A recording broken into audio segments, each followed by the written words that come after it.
তো তোমরা আগের পার্টে দেখতেই পেলে এখানে আমরা এসেছিলাম বাবা বড় কাছারির মন্দিরে। তো এখানে পুজো দিয়ে আমরা চলে গেছিলাম ডাইরেক্ট একটা দোকানে, যেখান থেকে আমার ঘরে শিবলিঙ্গ ছিল না, তো সেই কারণে একটা শিবলিঙ্গর পুরো সেট কিনে নিয়েছি।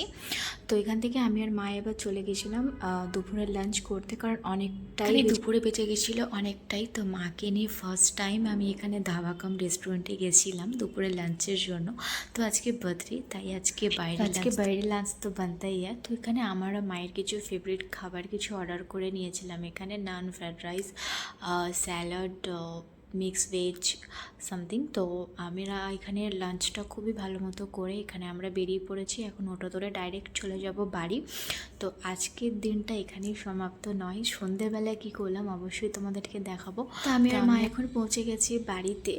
তো দিনের বেলাটা তো আমাদের এইভাবেই কাটলো মা মেয়ের। তো সন্ধ্যাবেলায় অবশ্যই তোমাদের তো কিছুক্ষণ রেস্ট নিয়ে এখানে বাবা সন্ধ্যাবেলা নিয়ে এসেছিলো আমার ফেভারিট কেক, চকলেট ফ্লেভারের। তো আমি এখানে নিজেই ক্যামেরা করে নিজেই কেক কাটি, কারণ ক্যামেরা ধরার বাড়িতে কেউ ছিল না ঠিকঠাক মতো। তাই এখানে বাবা আরেকটা আমার ফেভারিট জিনিস এনেছিল, সেটা হচ্ছে মোমো। আর এখানে এটা প্যান ফ্রাই মোমো তো সবারই ফেভারিট আছে। তো রাত্রের জন্য মা এখানে অল্প করে বিরিয়ানি লেয়ার বানাচ্ছিল, বিরিয়ানি প্রিপারেশন নিয়েছিল।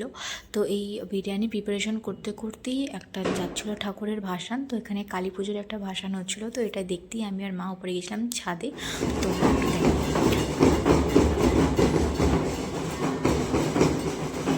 আমাদের সাথে তোমাদেরকেও একটু মায়ের দর্শন দিয়ে দিলাম। তো এখানে কালী মায়ের হচ্ছে ভাসানটা খুবই সুন্দর হচ্ছিলো। সামনে ছিল ব্যান্ড বাজা, তারপরে মা, তারপরে ছিল এখানে ভাসানের ডান্স হচ্ছিলো। তোমাদের সাথে একটু শেয়ার করলাম। আজকে আমার এই মিনি ব্লগটা এখানেই শেষ করছি। আর একটা স্পেশাল কি হয়েছে, সকালে শুরু করেছি বাবা বড় কাছারি থেকে, অ্যান্ড রাত্রে কালী মায়ের দর্শন দিয়ে আমি এই ব্লগটা এখানে শেষ করছি। ভালো লাগলে অবশ্যই একটা like, share, subscribe and comment করে যেও। আজকের মতো এখানেই বিদায় নিচ্ছি, দেখা হচ্ছে নেক্সট কোনো মিনি ব্লগে। আজকের মতো টাটা।